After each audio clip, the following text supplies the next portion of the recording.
YouTube, Sam here. Well, I'm in the middle of this video here, so if you need shocks on your Ford Explorer, go check it out. But in the midst of doing that, not only did I find out I need to do a brake job, I also figured out that my stabilizer bar end links here, or sway bar end links, whatever you want to call them, are broken on both sides. So we're going to go ahead and fix that and then finish that. So, and first thing you're going to do is put your rig up on jack stands and get your jack out. Now here's where I start saying, if you try something I do and hurt yourself, I am not responsible. This is how I'm doing it. If you don't like the way I'm doing it, don't do it. And right underneath there, under the ball joint, there's a nut. I've jacked it up a little bit here. That just kind of gets it back into the place it needs to be. I'll probably have to lower it a little bit actually in a little bit, but first thing I'm going to do is go under here and get the nut off of there. Now, because this is all broken, there's a good chance this is all going to twist and turn, and it's going to be a pain in the rear. Now, if you were just replacing yours, you could get a wrench up here and a socket down there and probably have no problems, but I'm sure I'm going to have to fight it a little bit more than these. The sway bar end links, and I got these off Amazon. Got the pair of them for what was it?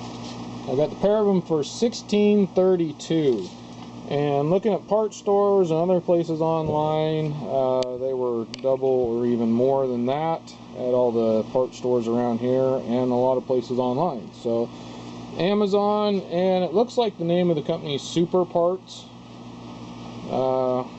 but these got actually pretty good reviews. I think they're thicker than the original ones. At least this outer sleeve thing here looks bigger. So I'm going to try them out. If I have any problems with them, you'll know. Well, it's 5/8 top and bottom for these ones. Metric conversion is 16 millimeter, I believe, will work on there. But I'm going to use my 5/8 since I don't get to use my American and standard stuff very often. So we're going to go ahead and use that. And I'm just going to start underneath here and see. By the way, you need a deep well socket and an extension and probably a pretty long bar on the end of your socket there. And I'm going to go under there. And right now I'm just going to see what happens by just turning it. And as I suspected, it's just going to turn in there. So I got to figure out a way to hold that down. Under the bottom down here, and actually it's a 15 millimeter. The 5/8 and 16 are too big on the bottom. The top 5/8 or 16 millimeter will work fine. And on the new kit I got, it's a 5/8 or 16 millimeter. But down here it's 15 millimeter.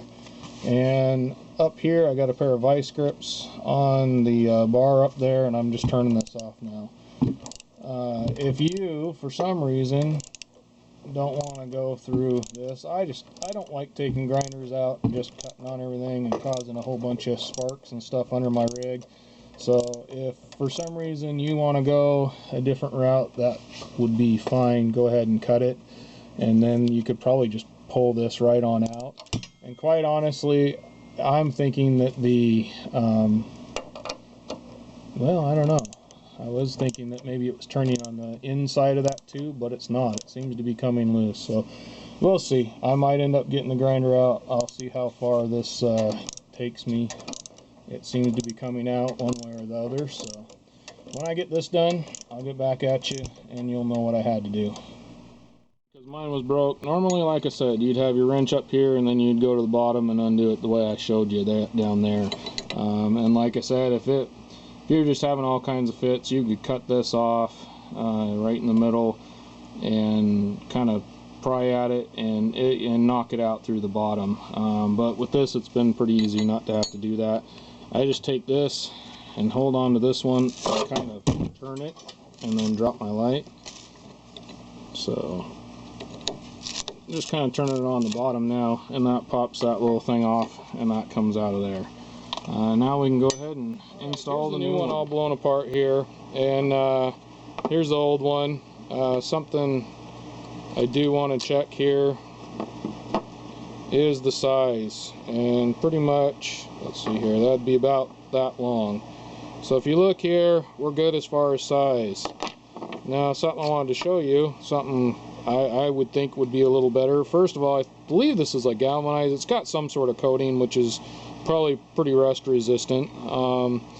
And second of all, as you can see, it's quite a bit bigger shaft wise than the original one here too, and you can see how rusted that is. So this should be a pretty good upgrade compared to the old ones as far as comparison. Now the only other thing is this has some sort of a, I don't know if that's metal, I'm thinking it's some sort of a plastic sheath over it, but obviously it didn't do its job.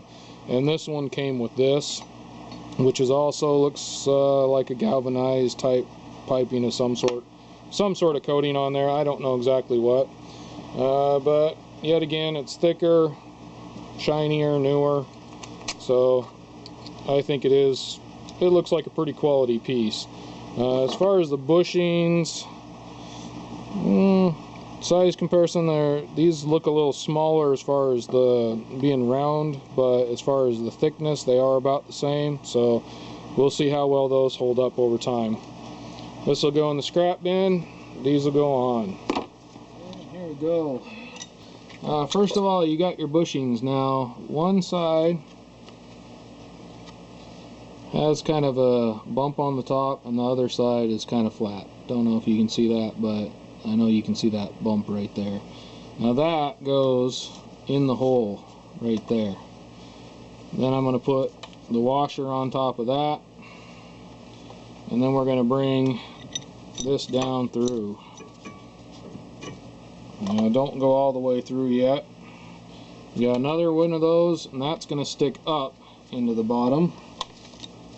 Come up this way, and then yet again it's got that kind of a spot on it that goes up in the hole there. We got another one of the washers that goes on. Then you're going to have this middle piece here. I don't know exactly what it is. Okay, and then we're going to push that down a little ways through. You're still not going through the bottom. See this a little better now. Now we're at the bottom down here, and you put the washer. Then you want to make sure that the bumper, yet again, the nub here goes down in the hole, so that's going to go that direction. Now you can put that in there and shove it through the hole. Here's the hard part, this is lining everything up here. Now we're down here on the bottom.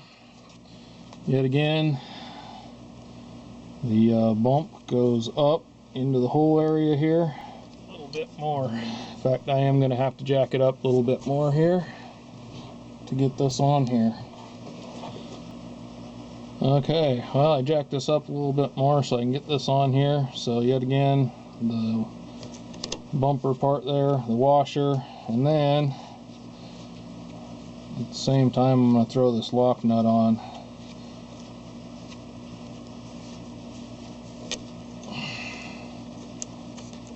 I know you can't see this, but there you go.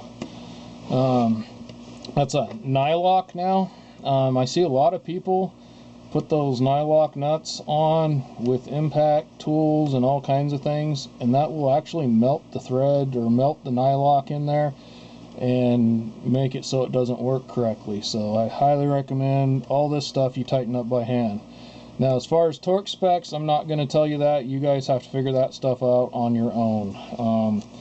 I didn't even look. It didn't look like this actually came with any kind of instructions as far as torque specs or anything like that. So you guys got to figure that out. I will say, don't crank it down so much that these bushings in here are going flat. You just want them bulging out a little bit, and that's about right. But yet again, you get to figure all that stuff out on your own. Now, yet again on this one, on these, this is a 5/8 and the upper one is a 5/8. So you're going to need to tighten that down with a 5/8. Yep, 5/8. Alright, and it's all in. Now I am going to put the weight of the rig down on the ground and kind of get up under there best I can and take a look at it, because I do think I need to tighten it a little bit more. But the way it is right now, it seems to be crushing the bottom one a little bit more, so you might have to fiddle with it. But I looked at the other one, and although this seems like there should be some sort of bend in here, there's not, and the other one doesn't have it either. So I believe that's just kind of the way this works. So I am going to kind of mess with the torque on it and that kind of stuff a little bit more, but for now that's a pretty representative video of how both sides of this rig, which is a Ford Explorer if I haven't said that yet, go in. So this is Sam, jack of all, master of none. You all have a good one.